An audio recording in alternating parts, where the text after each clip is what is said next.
أعوذ بالله من الشيطان اللعين الرجيم. بسم الله الرحمن الرحيم. وبه نستعين وهو خير ناصر ومعين.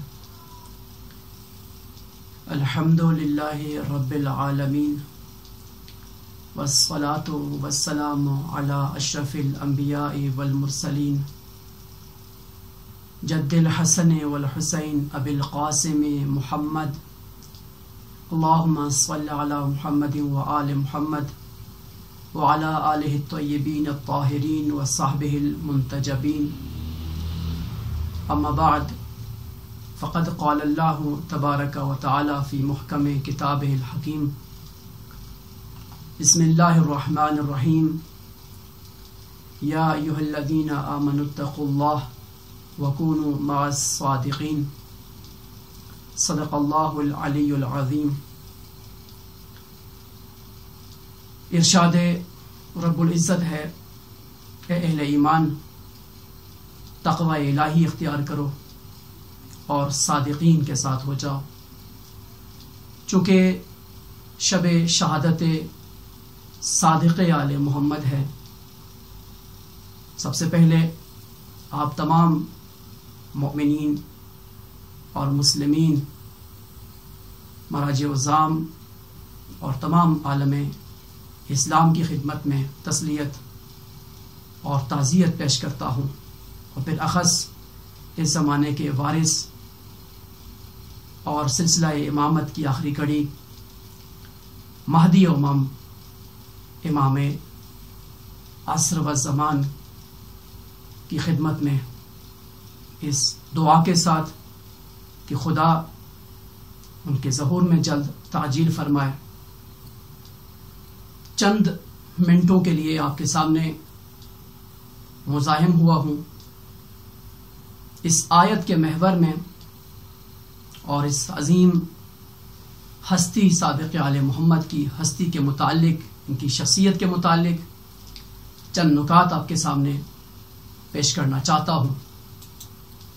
ایک ایسی شخصیت، ایک ایسی ہستی کہ شرق و غرب جس کے علم کے گن گا رہے ہیں، چاہے اہل ایمان ہوں، چاہے شیعہ ہوں، چاہے سنی ہوں، چاہے کلمہ گو ہوں، چاہے کافر ہوں، لیکن یہ وہ ہستی ہے حقیقی معنوں میں جسے محیر العقول کہا جا سکتا ہے.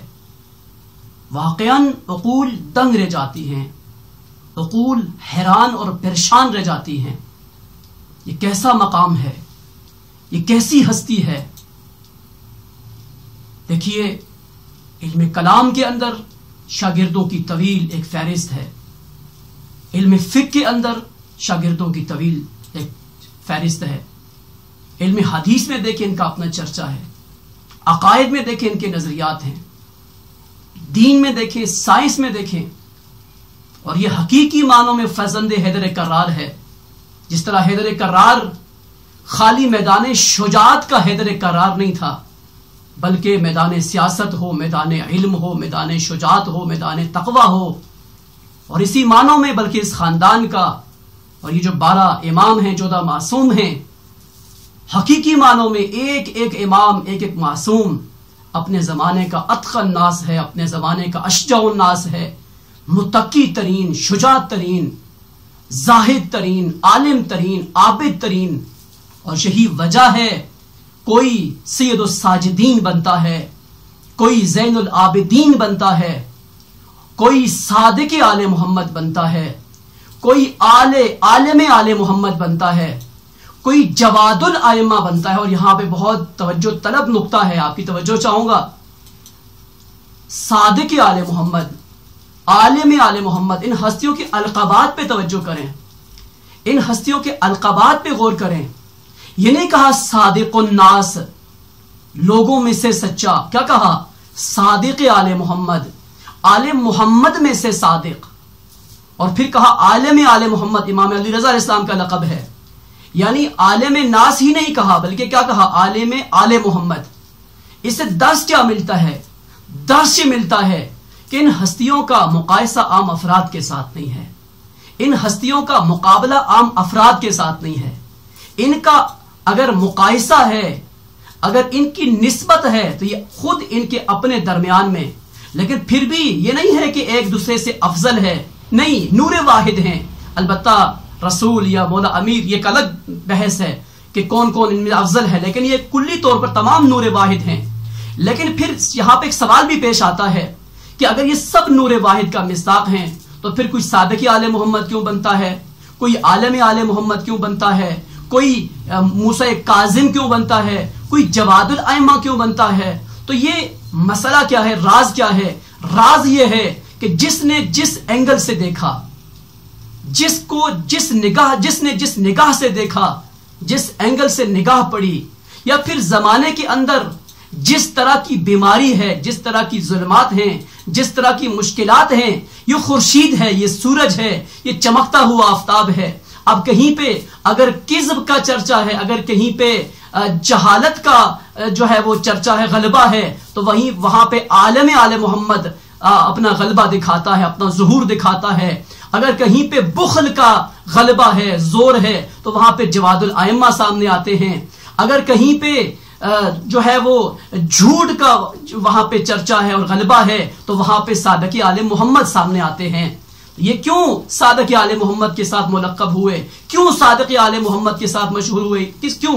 اس لیے کہ ایک ایسا ٹائم ہے، ایسا زمانہ ہے، ایسا دور ہے کہ جس دور میں فقہی مسالک سامنے آ رہے ہیں، کلامی مسالک سامنے آ رہے ہیں، ملحدین کا زور ہے اور جھوٹے دعوے کیے جا رہے ہیں رسول اللہ کے اہل ہونے کے، رسول اللہ کے دین کے، رسول اللہ کے علم کے وارث ہونے کے دعوے کیے جا رہے ہیں. لیکن ایسے زمانے میں امام صادق آل محمد بن کے ابھرتے ہیں اور دنیا والوں کی ضمیروں کو جھنجھوڑتے ہوئے یہ کہتے ہیں، بلکہ آج تک 1400 سال سے لوگوں کے لیے تمام حجت کرتے ہیں، اگر فقہ لینی ہے تو فقہ کے لیے صادق ترین انسان کون ہے؟ جعفر صادق ہے. اگر علم کلام لینا ہے، علم فقہ لینا ہے، علم حدیث لینا ہے، علم عقائد لینا ہے، علم کلام لینا ہے، عزیزان گرامی. اور یہاں پر میں ایک جملہ اپنے اہل سنت بھائیوں سے کہوں گا، اہل سنت بھائیوں سے گزارش کروں گا کہ آپ امام صادق آل محمد دیکھیں، مسلکی نگاہ سے نہ دیکھیں.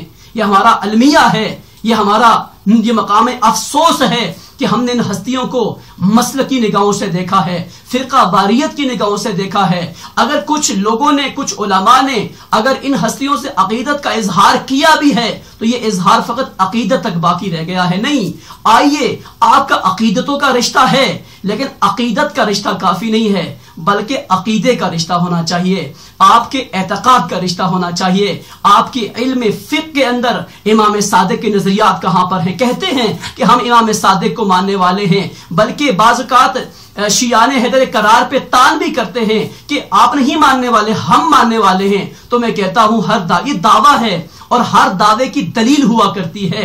اگر آپ کا دعویٰ ہے کہ ہم صادق آل محمد کو مانتے ہیں، بہت اچھی بات ہے، بڑی فخر کی بات ہے، بڑی خوشی کی بات ہے کہ آپ نے کم از کم اظہار تو کیا. لیکن مجھے اتنا بتا دیجئے کہ یہ آپ کا دعویٰ ہے، اس دعوے کی دلیل کیا ہے؟ یہ آپ کا دعویٰ ہے کہ ہم ماننے والے ہیں، آپ کے عقائد میں صادق آل محمد کا تذکرہ کہاں پر ہے؟ آپ کے علم کلام میں، آپ کے توحید کے چیپٹر میں، آپ کے رسالت کے چیپٹر میں، آپ کے معاد کے چیپٹر میں، آپ کی توحید میں، آپ کے عقائد میں، آپ کے علم کلام میں، فقہ میں، حدیث میں امام صادق کا تذکرہ کہاں پر ہے؟ امام موسیٰ کاظم کا تذکرہ کہاں پر ہے؟ 12 ائمہ کا تذکرہ کہاں پر ہے؟ اور پھر آپ کی سب سے بڑی کتاب صحیح بخاری، جسے اخ القرآن کہا جاتا ہے، اس کتاب کے اندر اس کتاب کے مصنف کو اس قدر توفیق نہیں ملی کہ جس نے صادق آل محمد جیسی ہستی کا ایک قول نقل نہیں کیا. تو میں پوچھنا چاہتا ہوں یہ کس معیار پہ آپ نے اس قرآن کو، اس کتاب کو اخ القرآن کہا ہے یا افضل الکتب بعد القرآن کہا ہے؟ ایک کلپ چل رہا تھا ڈاکٹر طاہر القادری صاحب کا اور بہت وائرل ہوا اور بہت اس کو لائکس مل رہے تھے. ڈاکٹر طاہر القادری کہتے ہیں کہ میں امام ابو حنیفہ، امام اعظم کو اس لیے اپنا امام سمجھتا ہوں، اپنا امام مانتا ہوں کہ وہ امام صادق علیہ السلام کے شاگرد تھے. بہت افراد اس چیز کو لائک کر رہے تھے کہ بہت بڑی بات کی ہے، لیکن میں سمجھتا ہوں کہ اس کے اندر جو ہے وہ ایک مقام افسوس ہے. کیوں؟ اس لیے کہ میں سوال کرتا ہوں ڈاکٹر طاہر القادری صاحب سے کہ آپ کہتے ہیں کہ میں ابو حنیفہ کو اس لیے اپنا امام مانتا ہوں کہ وہ کس کے شاگرد ہیں؟ امام جعفر صادق علیہ السلام کے شاگرد ہیں. ڈاکٹر طاہر القادری صاحب، اگر آپ کی بات یہاں تک ہوتی کہ میں ان کا احترام کرتا ہوں، میں ابو حنیفہ کو قدر کی نگاہ سے دیکھتا ہوں یا علمی شخصیت سمجھتا ہوں، کیوں؟ اس لیے کہ وہ امام جعفر صادق علیہ السلام کے شاگرد تھے، یہاں تک تو آپ کی بات درست تھی. لیکن آپ نے کیا کہا؟ آپ نے کہا میں ان کو اپنا امام سمجھتا ہوں. تو میرا سوال یہ ہے کہ کیا وجہ ہے کہ آپ نے استاد کو چھوڑ کے شاگرد کو اپنا امام بنا لیا؟ امام تو اسے کہتے ہیں جو آگے ہوتا ہے، افضل ہوتا ہے، صاحب علم ہوتا ہے، علم میں آگے ہے، فضل میں آگے ہے، تقوی میں آگے ہے.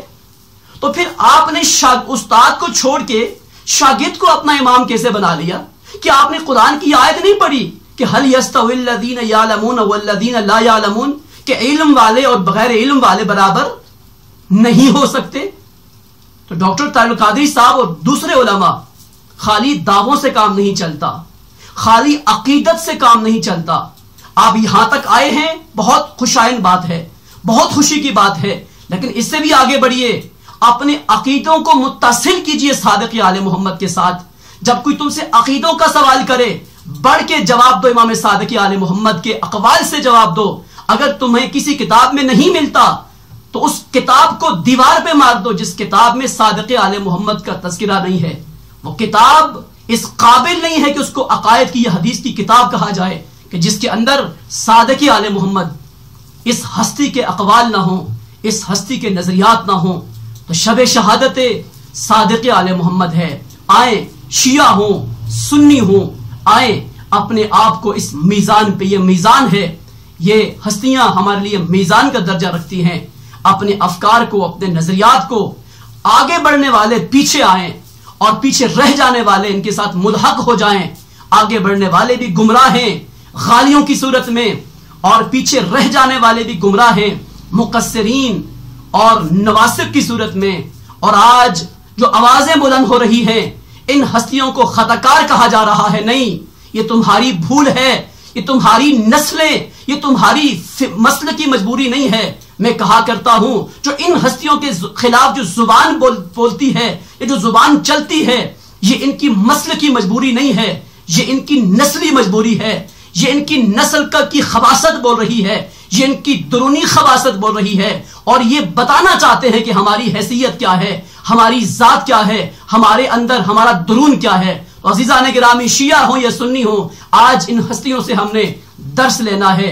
عقائد، نظریات، سیاست، فقاہت، تمام چیزیں ان ہستیوں سے لینی ہیں. کیوں؟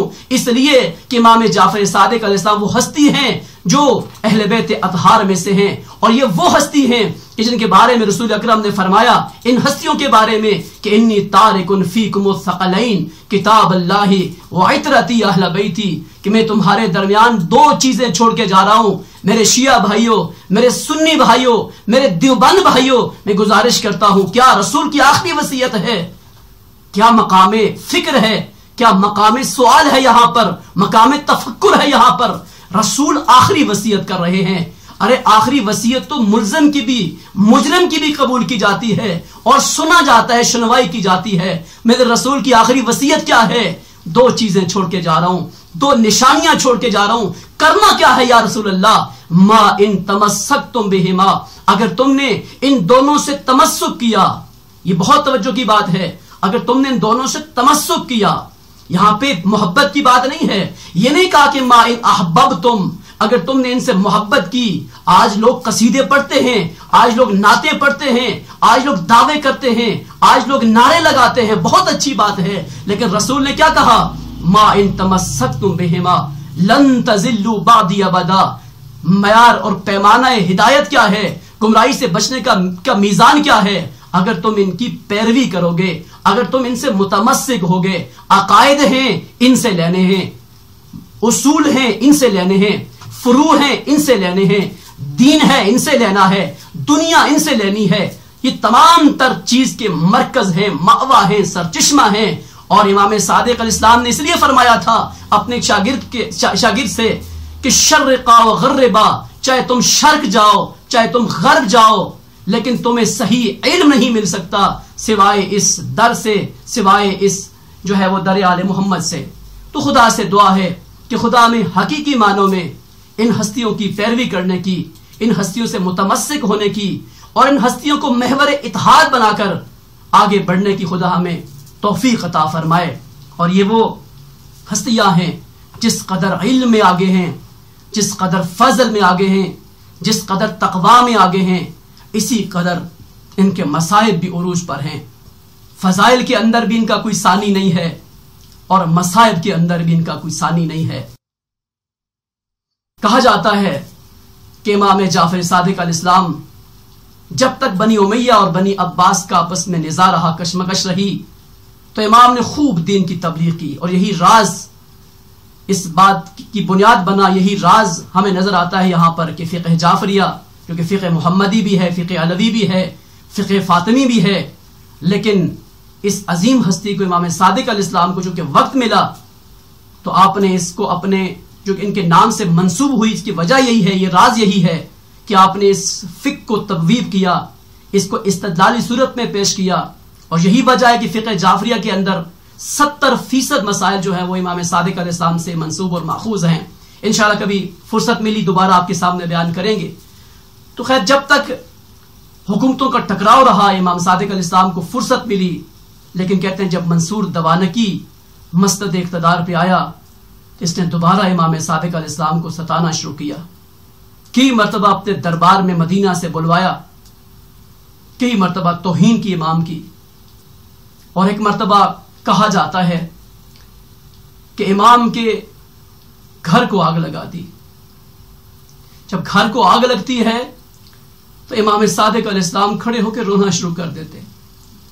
تو راوی نے دیکھ کے پوچھا امام سے کہ امام آپ گھر کو آگ لگنے سے رو رہے ہیں؟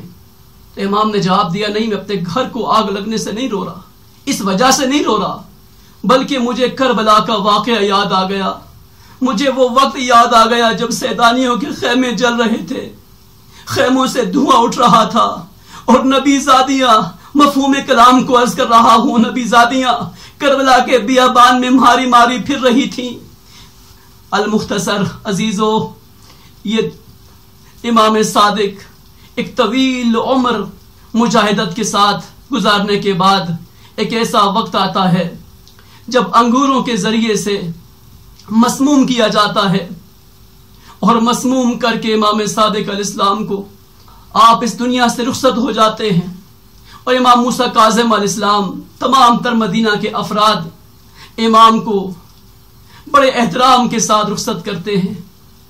امام موسیٰ کاظم علیہ السلام اپنے ہاتھوں کے ساتھ امام کو غسل دیتے ہیں، امام کو کفن دیتے ہیں، مدینہ کے لوگ آپ کی تشییع جنازہ میں شریک ہوتے ہیں، اور آپ کو بڑے احترام کے ساتھ دفن کیا جاتا ہے۔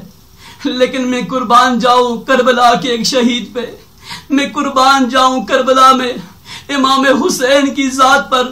میں کہتا ہوں امام صادق، آپ کتنے خوش نصیب تھے کہ آپ کو بڑے احترام کے ساتھ غسل دیا گیا، کفن دیا گیا، بڑے احترام کے ساتھ دفن کیا گیا۔ میرا سلام آپ کے جد مظلوم پر جو کربلا کی سرزمین پہ بے گور و کفن 3 دن تک ان کا لاشا پڑا رہا۔ وہ امام حسین، میں کہتا ہوں سب سے بڑا مائب، سب سے بڑی مصیبت امام حسین کی اگر کوئی مجھ سے پوچھے، گلے کا کٹنا اتنی بڑی مصیبت نہیں ہے، بڑی مصیبت ہے، اتنی بڑی مصیبت نہیں ہے۔ ارے اکبر کے سینے میں پرچھی لگی اتنی بڑی مصیبت نہیں ہے، بہت بڑی مصیبت ہے، لیکن اتنی بڑی مصیبت نہیں ہے۔ ان کے سامنے اپنے بھائی عباس کے بازو قلم ہوئے، بہت بڑی مصیبت ہے، لیکن اتنی بڑی مصیبت بھی نہیں ہے۔ ارے گھوڑے سے گرے، گھوڑے سے گرنے کے بعد زخموں سے چور ہوئے، گھوڑے سے گرے، بہت بڑی مصیبت ہے۔ ارے شمر لعین سینے پہ آگے سوار ہوا، بہت بڑی مصیبت ہے۔ ارے خنجر کے ساتھ ضربے لگانا شروع کی، بہت بڑی مصیبت ہے۔ لیکن میں کہتا ہوں ایک ایسی مصیبت ہے جس کا کوئی مقابلہ نہیں، جس کا کوئی تصور کے اندر بھی اس کا امکان نہیں۔ وہ کون سی مصیبت ہے؟ جب ذاکرین اور مداح اور محققین یہ پڑھتے ہیں کہ بے گور و کفن یہ لاشا پڑا رہا، ان سے ظالموں نے کفاس بھی چھین لیا گیا. الا لعنت اللہ علی الظالمین وسیعلم الذین ظلموا ای منقلب ینقلبون. اللهم صل على محمد وآل محمد وعجل فرجهم.